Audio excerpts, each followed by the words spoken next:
Throw it out to Saturday afternoon where I took the time, or Brad took the time I should say, to do an interview with me. He was the lead singer from Crash Test Dummies, so let's go to that. This is Jim Thompson here with another Salmon Festival update, and this is the one I've been waiting for all day. Joining me right now from the Crash Test Dummies is Mr. Brad Roberts. How you doing, man? Nice to meet you, sir. Nice to meet you, sir. This is your second time back. You were here in '92. Were you surprised to get called back to Grandpa's Windsor? I was delighted to get called back because, you know, we haven't been to the old rock, and if it was '92, it's '99 now, and it's getting towards the end of '99. We're talking like 7 years, if my math is correct. And, you know, 7 years is quite a long time, so. You just released a new album. Your latest hit from it, Keep a Lid on Things. The tone of the song is quite different compared to the last two albums you put out. Even the lyrics are somewhat different from what you've normally done. Why don't you tell us a little bit of the change? I just kind of got off on a tangent one day. I discovered I had a falsetto and, you know, started singing do-do-do-do way up there, and it kind of got me off doing tunes that had sort of a more groovy feel, and that changed the lyrics. It changed everything. And when you did the lyrics, I mean, if you listen to the lyrics, they put the dog in the doghouse. How did you sit down and come up with those lyrics? You know, I don't really have a method. I just sit down and write a bunch of crap and just select the tiny little bits that are good that come up every now and then, and you know, lots of editing. Yeah, I bet. Most of you guys are from Winnipeg. Do you still maintain your roots in Winnipeg? The only the only person in Crash Test Dummies who continues to live in Winnipeg is our drummer Mitch. But all of us continue to go back and see our families at Christmas and stuff like that. So where are you living to now?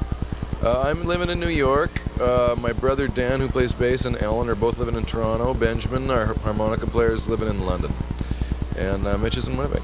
Now, a few years ago, you released a song from the soundtrack, Dumb and Dumber, Ballad of Peter Pumpkinhead. How does that change your career? Well, it was a great boost at the time because you know, put Ellen in the spotlight and made the band seem like, you know, had more than one dimension going on. And that's, of course, the soundtrack was huge, sold tons. The movie was huge. Actually, I didn't even see the movie at first because I thought, oh, I'll never like this stupid movie. And then I saw the movie and I laughed my head off. It was great. I have to agree. Has Ellen put any interest in doing any more songs? I know she did an excellent job with that song, and we haven't really seen her in front of the mic since. Does she want to get back in front? She's singing 3 songs on our new record. Okay. She'll be singing all those tonight. She'll be singing Peter Pumpkinhead as well. So she actually steps up front quite a few times over the course of the set these days. So was it any fun writing that song, Peter Pumpkin, knowing what you were doing it for? Well, what happened was this. We decided to cover Peter Pumpkinhead just because we liked that song and we wanted to do something live with Ellen. And then the Dumb and Dumber people came along and said, you know, we'd like you to record this. And it was never anything we'd intended to record. We didn't even write it. It's, you know, by another band. So that just kind of happened to us. It was weird. Now, I got to ask you about the Weird Al Yankovic. He did the parody of your song. He did Headline News. How did that come out? Did he talk to you guys before that? And how did you feel about it? He did talk to us before that, and he's a great guy. I was extremely flattered that he wanted to do the song. And a lot of journalists asked me, you know, like, are you insulted that Weird Al made fun of your song? I was like, no, it was a milestone in my career, you fool! And we ended up doing some press together, and I met him, and he came out and sang a verse of Headline News during at Much Music one time. And so we had a great relationship that developed over the course of the whole thing. So do you feel that his parody of your song helped put you over, I guess, with the American scene anyway, or? No, the reason that he did it was because it was already big there. He never would have, you know, he does huge songs. I'm fat! How long are you in town for? Are you just in for the night, or are you taking off right away, or? In and out, unfortunately.